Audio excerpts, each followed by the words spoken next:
welcome back to Pep's Picks, the world's best sports betting show where the odds are never below plus 1,000. Now, I've been on a bit of a cold streak lately, but I'm here to change that this week with a 5-pick parlay for you. We're going to start off with Jonathan Taylor, over 69.5 rushing yards against Miami. Now, Jonathan Taylor's had a bit of a slow start to the season.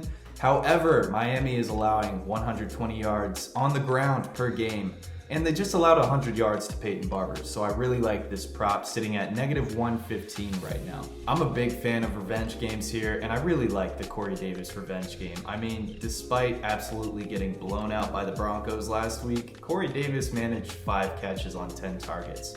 And I don't think Keelan Cole or Denzel Mims is going to steal any more targets from him, so I'm going with Corey Davis over here.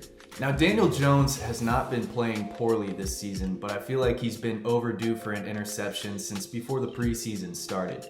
The Saints have had a really good start to the year on defense, and they just forced 4 interceptions against the Patriots last week. I just think that makes a lot of sense here.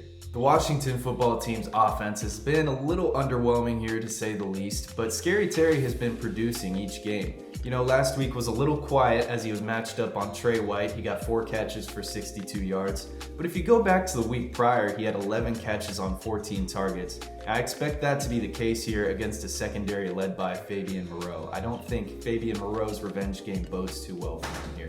I'm really not sure why the odds for the Lions are sitting at plus 125 right now when we saw what the Bears did last week. I mean, even if Andy Dalton's starting, this offense has some problems. And I think the Lions have been actually pretty competitive in their first 3 games. Now, their schedule ahead is really tough for them, so I think this is the game they win here.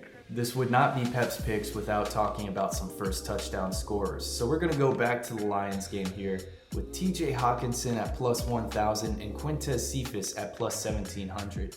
Both of these guys have seen 2 targets for 2 touchdowns inside the 10-yard line.